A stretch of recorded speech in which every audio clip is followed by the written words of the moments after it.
সম্প্রতি ৬০ ঊর্ধ্ব এক বৃদ্ধের বিরুদ্ধে এক কিশোরীকে ধর্ষণের অভিযোগ উঠেছে। অভিযোগে আরো জানা গেছে, ধর্ষণের ফলে সংখ্যালঘু ওই কিশোরী বর্তমানে ৭ মাসের অন্তঃসত্ত্বা।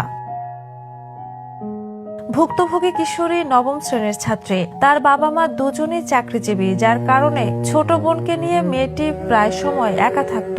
২ মাস আগে পারিবারিকভাবে তার বিয়ে হয়। বিয়ের পর স্বামীর বাড়িতে গিয়ে অসুস্থ হয়ে পড়ায় সে বাবার বাড়িতে ফিরে চিকিৎসকের কাছে যায়। চিকিৎসার পর জানা যায় কিশোরী ৭ মাসের অন্তঃসত্ত্বা।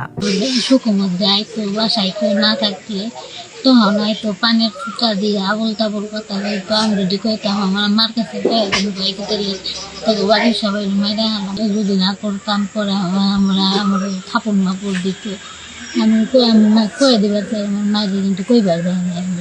কিশোরী ও তার পরিবার সূত্রে জানা যায়, অভিযুক্ত ওই সকিমউদ্দিন বাড়িতে অনুপস্থিতির সুযোগে নানা অজুহাতে ভুক্তভোগীর সঙ্গে জোরপূর্বক শারীরিক সম্পর্ক স্থাপন করত এবং ভয়ভীতি দেখিয়ে মারধর করত। মেয়েটি কাউকে জানানোর হুমকি দিলে উল্টো প্রাণনাশের হুমকি পেত। ভয়ে সে এইসব ঘটনার কথা কাউকে বলতে পারেনি। কাম করি, ভাই গরিব মানুষ, মেয়ে দুটো বাড়ি থাকে, হোনা বাড়ি, গোটা মেশাক বানায়, গোটা বাসায় হোমে আর ভয় দেখায়।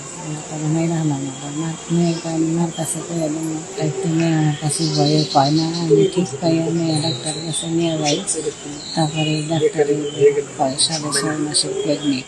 ঘটনার স্থান মানিকগঞ্জের সাটুরিয়া এলাকা। এই ঘটনা জানাজানি হওয়ার পর এলাকায় ব্যাপক চাঞ্চল্য সৃষ্টি হয়। এলাকাবাসী সকিমউদ্দিনের দ্রুত বিচার দাবি করেন। কিশোরীর মা বলেন, মেয়ের সংসার টিকবে কিনা সেই দুশ্চিন্তায় দিন কাটছে তার। যিনি এটি করেছেন তার বিচার চাই।